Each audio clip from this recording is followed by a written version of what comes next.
Ele tem 20 anos de mercado completos em 2025. Nessa trajetória, mais de 3.000 projetos voltados ao residencial de alto padrão, arquitetônico, interiores e também a grandiosos projetos corporativos. Hoje nós estamos aqui numa casa assinada pelo nosso entrevistado de hoje, que é o Max Scandelari, uma casa que é pura poesia, puro receber e que traz o toque inusitado que ele tem em todos os projetos dele. Max, um prazer enorme estar contigo aqui. Você já fez a gente se sentir em casa nesse projeto que é pura inspiração. Obrigado, Melissa. Eu só tenho que agradecer esse convite. Quero me doar ao máximo aqui para a nossa entrevista, ser o mais real e natural possível, como eu vinha falando. E agradeço, antes de mais nada, o teu convite, eu sigo o teu podcast, eu acho sensacional e não vi a hora de estar participando. Para mim é um prazer enorme, para mim e para toda a equipe é um prazer muito grande ter você com a gente. Obrigado. Max, estamos aqui sentados num cenário totalmente diferente do que a gente já trouxe até aqui para o podcast. E eu queria que você contasse muito dessa casa. A gente, ao longo da entrevista, vai mostrar alguns takes dela, né? Mas realmente a gente entra aqui, a gente vê o cuidado, a gente vê o arrojo, né? O diferencial, a criatividade em cada detalhe. Então vamos começar até para a gente conseguir ilustrar um pouco o teu perfil de projeto, onde a gente sabe que um nunca é igual ao outro. O que você fez aqui? Então, eu acho que antes de para falar dessa casa, eu preciso falar um pouco da minha infância. Porque tudo... Das referências que você referências, trouxe. Né? Falar dessa casa é muito fácil, porque essa casa eu acabei... O cliente me deu total liberdade de eu criar e deu total liberdade mesmo para eu criar e bolar as coisas que eu gostava e que eu queria. Mas acaba que todos os clientes acabam me dando liberdade e por isso sempre saem projetos bem diferentes. É uma relação de muita confiança. Confiança. Eu só tenho a agradecer com todos os meus clientes nesses 20 anos de escritório. Posso dizer que todos os clientes sempre me deram muita liberdade para eu projetar. Entenderam que você projetar para alguém é um ato de doar, né? A gente se doa para alguém, assim, a gente se doa para o cliente no sentido de que a gente está realmente procurando, pesquisando, entendendo, primeiro de tudo, sentando com muita humildade, com muita tranquilidade, sentando com o cliente, conversando com ele, tentando filtrar de alguma maneira os anseios que ele gosta. Claro, algumas vezes a gente erra, algumas vezes a gente acerta, isso é um processo natural, mas principalmente tentar entender o que o cliente gosta para aplicar isso na casa. Então, essa casa exclusivamente o cliente deu liberdade, eu fui trabalhando junto com ele, né, conceitos, e quando eu apresentei o projeto da casa, ele gostou muito, foi muito legal porque essa interação que eu tive com o cliente desde o início surgiu um projeto muito legal e foi uma coisa bem natural. Eu sempre falo para os clientes tento falar para todos os clientes que o processo de projetar uma casa, depois construir, tem as suas adversidades, tem os seus momentos difíceis, o cliente em si vai ter que estar acostumado com pedreiro, vai ter que estar enfrentando algumas dificuldades, mas esse processo tem que ser um processo light, tem que ser um processo suave, né? Você construir, você erigir uma obra, sempre falo para o cliente, você está construindo uma obra sua para você deixar para os teus filhos, teus netos.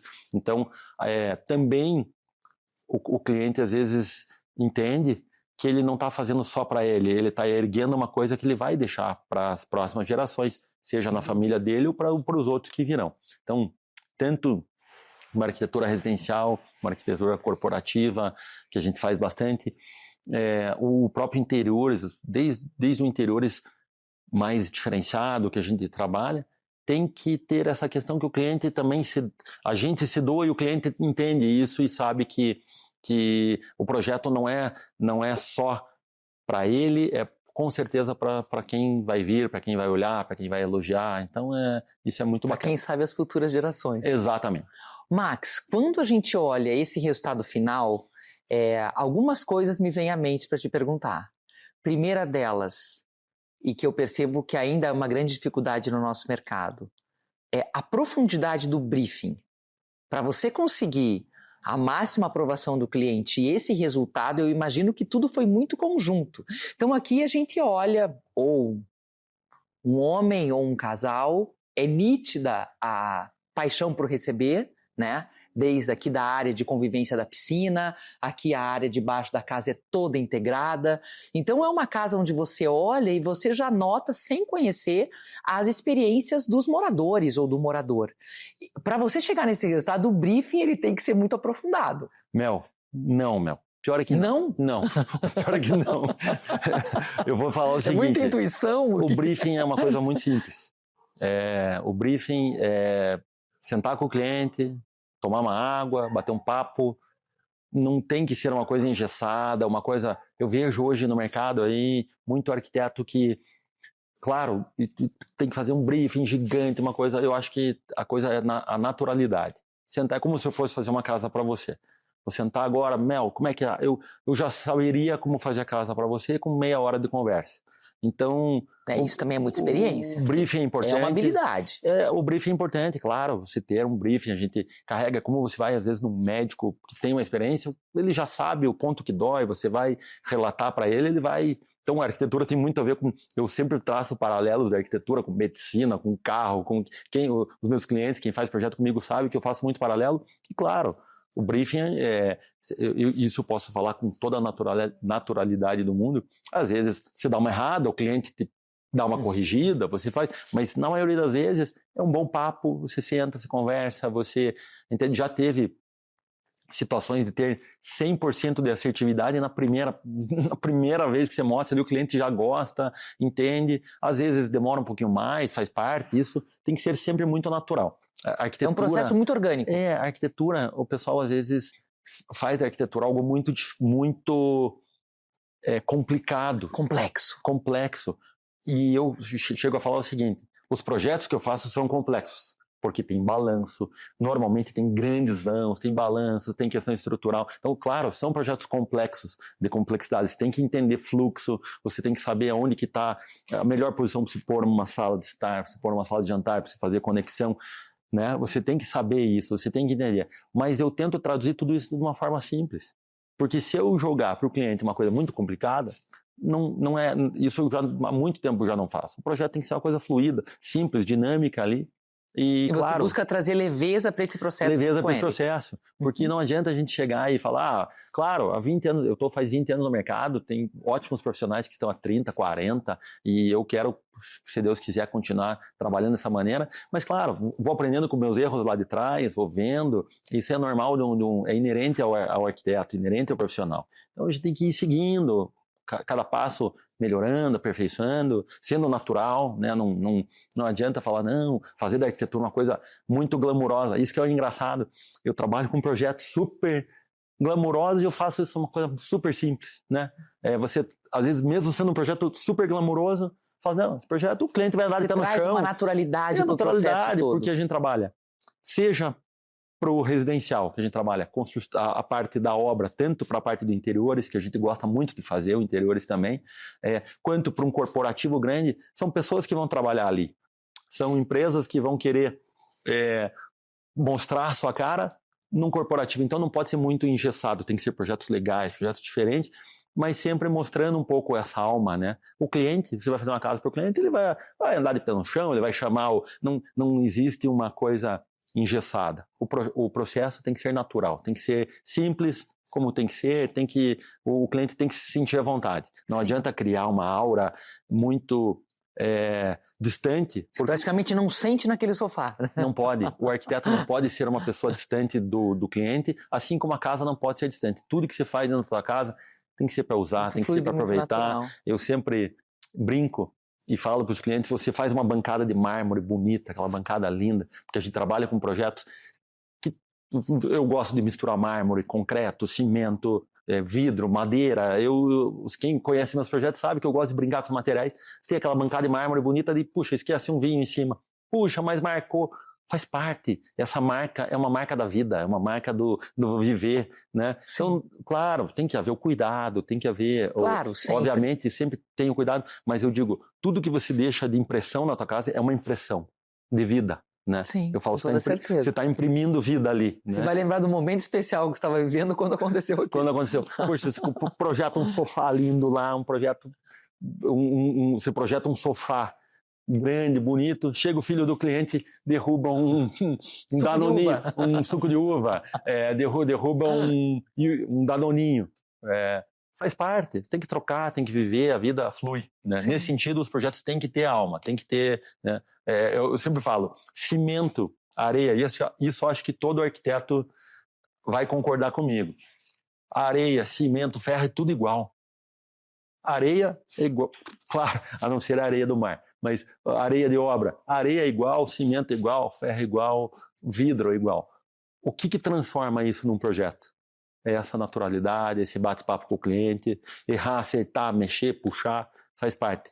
Isso é o que vai dar a forma para o projeto. Então, é nisso que a gente vai tentar transformar, fazer um ambiente gostoso, que mesmo tendo imponência, você veja essa casa aqui, uma casa de 8 metros de altura, pé direito de 8 metros, altíssimo. Isso é uma imponência grande, mesmo tendo essa imponência, não deixa de ser aconchegante, né? Com toda você certeza. Chega, a partir do momento que chegou aqui... Não é um ambiente frio, é um ambiente acolhedor. Acolhedor, você se sente bem, você se sente à vontade de entrar aqui, de caminhar, né?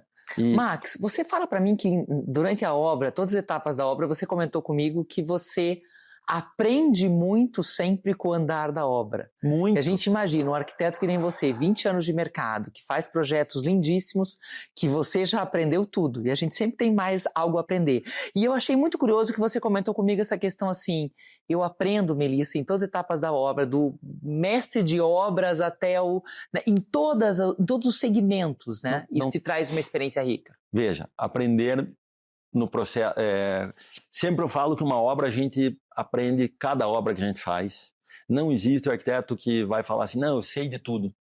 Porque você chega numa obra, você encontra um mestre de obra, seja novo, seja velho, você aprende com ele. Eu já peguei obra com um mestre de obras de 80 anos de idade, na obra. Acreditem, esses dias visitei uma obra, tem um mestre de obras de 79 anos. Cara, numa vitalidade, inteligente. Então, como é que você não vai aprender com um senhor desse? Eu falei, eu pedi a bênção para ele, porque um mestre de obras é excepcional, inteligente, vai lá, conversa, dá ideia, fala... quanto tempo de experiência de mercado, né? Exatamente. Você projetou assim, o que você acha? Então, eu sempre falo, a gente aprende com mestre de obras. Às vezes, tem mestre de obras novos que também não show. Estou tocando uma obra agora, não fiz o projeto, tem uma construtora tocando uma obra, nessa obra tem um mestre de obras novo, mais novo que eu, gente finíssima, inteligente, dá ideia... Eu como arquiteto, só faço parte de um time.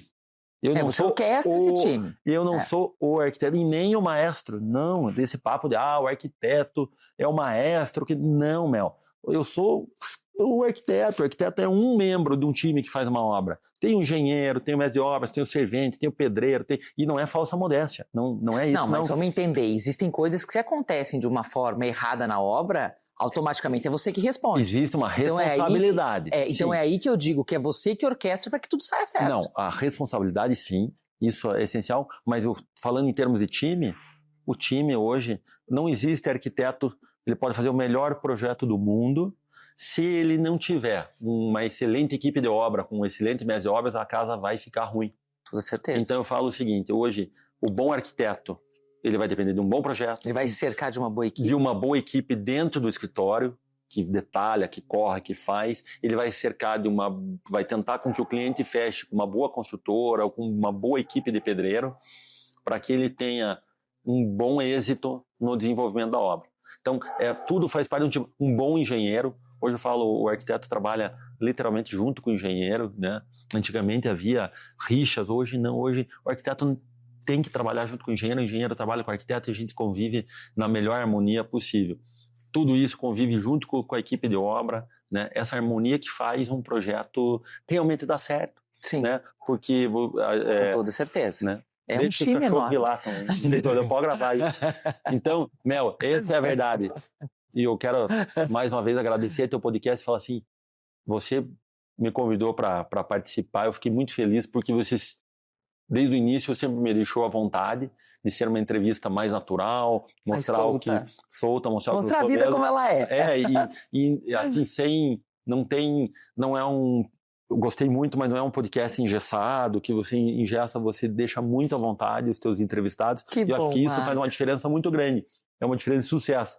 Por quê? Porque as pessoas que assistem gostam. Então, isso que eu queria reforçar e falar, desculpe a minha naturalidade, e isso eu acho que isso é ótimo e você deixa a gente muito à vontade. De uma forma muito espontânea, né? Espontânea, eu acho muito legal isso aí, esse bate-papo. Max, deixa eu te perguntar uma coisa que está aqui na minha cabeça desde que você começou a falar dessa questão do aprendizado com a equipe, com todos os envolvidos, né? E realmente da importância de você ter um time dentro e fora do escritório que seja muito bem orquestrado. Sim. Nós estamos falando aqui principalmente de arquitetônico, não tem como, né, nessa área externa fantástica que a gente está. Apesar que aqui a gente fez 100% arquitetônico e interiores. Sim, mas é isso que eu ia falar. Então eu percebo que o teu escritório ele é muito voltado também ao arquitetônico. Com certeza. Até agora a nossa conversa veio mais para o arquitetônico, mas a minha grande curiosidade é quando você entra... Qual que é a metragem dessa casa? Essa casa tem 800 metros quadrados. 800 metros quadrados. Então quando você chega numa casa com essa imponência,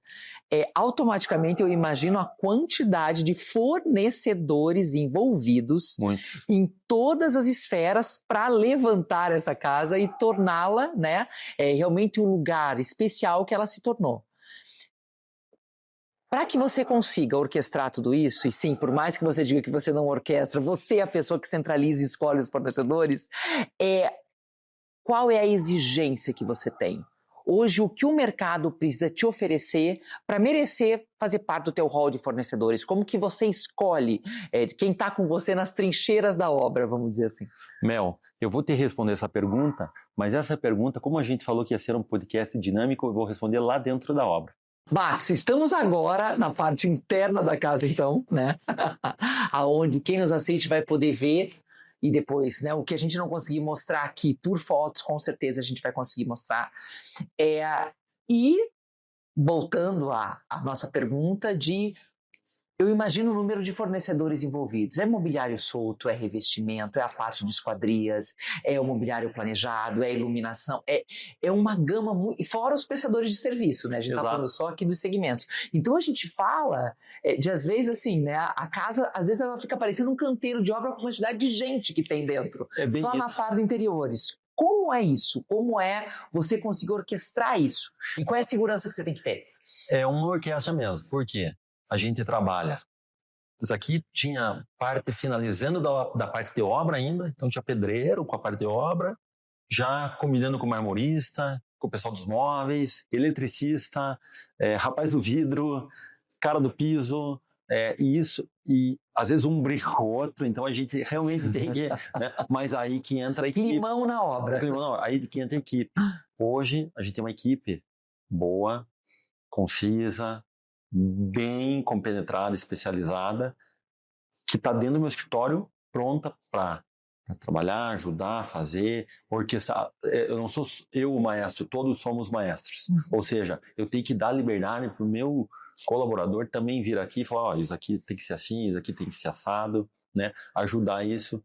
Tento ensinar eles sempre a ter a humildade que eu tenho na obra, justamente desse ponto. O arquiteto, às vezes, pela posição, ele é como delegado. Ele quer chegar na delegacia e falar para o pessoal, é assim, é assado e tal, mas não é isso. O arquiteto tem que ter humildade de olhar, tá ali o marmorista, ele sabe tanto quanto o arquiteto, muito mais. O vidraceiro sabe tanto quanto o arquiteto, muito mais. É você ser especialista na tua área de atuação. E esse conjunto de especialistas que dão suporte para o arquiteto executar a obra com excelência. Exatamente. Esses dias eu vi um podcast, um cara falando o seguinte, ele estava falando, acho que sobre o Elon Musk. Eu não sei se era sobre o Elon Musk, também, eu não me recordo, mas era um CEO de uma empresa. E ele falando o seguinte, o CEO de uma empresa, a pessoa que coordena, um maestro, o cara do restaurante, o maître do restaurante, seja lá quem for, a posição de comando, uma posição que você está ali, você tem que ter os melhores profissionais e saber fazer com que um converse com o outro. Vou dar um exemplo no restaurante. Eu que venho o meu pai era dono de restaurante, então eu venho do interior, minha família do interior, a gente teve restaurante, meu pai teve muitos anos restaurante. E o que era? Era você fazer com que o garçom se dê bem com a cozinheira. O maître se dê bem com o lavador de copo. Por quê? Porque você tem que fazer as pessoas se conversarem. Ou seja, uma impacta no resultado da outra. Uma impacta. Então, ele falando, no caso, voltando à entrevista que eu assisti, o cara fala, o bom CEO, ele sabe orquestrar grandes talentos. Ele sabe pegar os talentos, porque às vezes pega um talento aqui, um talento ali, eles não se bicam. Então, um CEO de uma empresa hoje, o cara tem que pegar grandes talentos e fazer eles trabalharem juntos. Esse é o segredo. Fazer eles trabalharem e produzirem juntos. É um desafio. Principalmente na arquitetura, onde a gente trabalha, nós arquitetos, temos essa formação artística. A gente, todo arquiteto tem formação artística, trabalha com papel. Eu sempre falo que o arquiteto tem que saber desenhar, tem que ter prazer em desenhar, o desenho de observação, chegar aqui e falar assim, putz, eu vou desenhar esse tampo à mão aqui. Porque o lado artístico, como somos arquitetos, um arquiteto aqui, a gente está trabalhando com artista. Então, às vezes, eu tenho que saber que um pensa de um jeito, outro pensa de outro, um gosta de rock, outro gosta de pop, um gosta de samba, outro gosta de bossa nova, e eu preciso, metaforicamente falando, eu preciso saber conectar isso, eu preciso saber que independente do gosto deles, e agora sim, traduzindo para arquitetura, vou dar um exemplo, um gosta do branco, outro gosta do preto, um gosta de arquitetura clássica, outro gosta de arquitetura moderna. Então, eu preciso conectar isso, eu preciso saber com que eles apliquem esse gosto deles.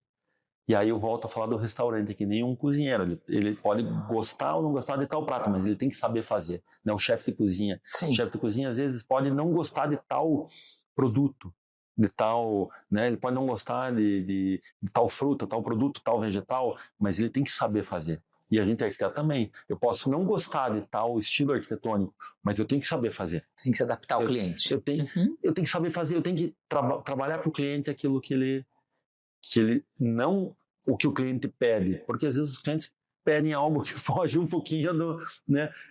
Não é chegar e falar, não, o cliente, você quer assim, eu vou fazer. Não, é o contrário.